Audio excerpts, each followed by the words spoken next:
इससे हो क्या रहा है कि धीरे धीरे हमारा तापमान बढ़ रहा है, और जब तापमान बढ़ रहा है तो हमारे जो पहाड़ हैं, हिमालय को पर्वतों को भी क्या कहते हैं, पर्वत देवता, वो भी देवता हैं। क्यों देवता हैं? वो भी एकदम, यदि हिमालय हमारे देश में न हो, हिमालय जो आ रहा है आपका तिब्बत और उधर नेपाल बॉर्डर पर जो उत्तराखंड और हिमाचल प्रदेश में है, यदि हिमालय खत्म हो जाए तो आपका पूरा उत्तर भारत जो है आपका हिमयुग में आ जाएगा, जम जाएगा। हिमालय पर जो बर्फ जमती है वो जब तापमान बढ़ता है तो पिघल के नदियों में आती है, नदियों से बाढ़ आती है और फिर वो समुद्र में जाती है। समुद्र का भी तापमान जो है वो है स्तर है वो बढ़ जाता है। कहने का तात्पर्य है सब एक दूसरे के पूरक हैं, चाहे एक छोटी सी गिलहरी है, चाहे एक छोटी सी चिड़िया है, चाहे हमारी चींटी है, चाहे हमारी नीलगाय है, चाहे हमारे वृक्ष हैं, तो ये सब कहीं न कहीं जो है पर्यावरण को योगदान देते हैं। इन सबको बचाने की जरूरत है। जब यदि हमारा पर्यावरण बचेगा तो मानव बचेगा, क्योंकि वृक्ष धरा के भूषण और करते दूर प्रदूषण।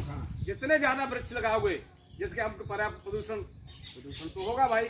जिस प्रकार से विकास हो रहा है, हमें आगे बढ़ना है, देश की तीसरी इकोनॉमी हमको बनना है, तो हमें जो है उस तकनीकी के साथ चलना होगा। वाहन भी प्रयोग होंगे, और जब वाहन प्रयोग होंगे तो उनसे प्रदूषण भी निकलेगा।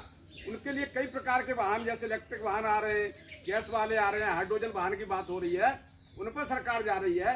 परंतु यदि हम वृक्ष लगाते हैं, सड़कों के किनारे घना वृक्षारोपण किया जाता है, ज्यादा से ज्यादा हम वृक्ष लगाते हैं, जितनी भी हमारी खाली जगह पर वृक्ष लगाते हैं, तो उस पर्यावरण प्रदूषण को कंट्रोल करने में वो अहम भूमिका निभाते हैं। कहने का तात्पर्य है कि पर्यावरण दिवस एक नारा नहीं है, एक सिर्फ शब्द नहीं है, ये हमारी जीवन शैली होना चाहिए। हम अपनी जीवन शैली में इस पर्यावरण को जिएं, इस पर्यावरण से सीख लें, और सिर्फ अपने तक ही नहीं, हर विद्यार्थी को बताएं। हर स्कूल में प्राइमरी लेवल से पर्यावरण के बारे में जानकारी होनी चाहिए। और पर्यावरण सिर्फ यही नहीं कि हम पेड़ वृक्ष पे करें, हम कहीं गंदगी भी नहीं फैलाएं, साफ स्वच्छता का ध्यान रखें। हम जो है जब साफ स्वच्छता का ध्यान रखें, गंदगी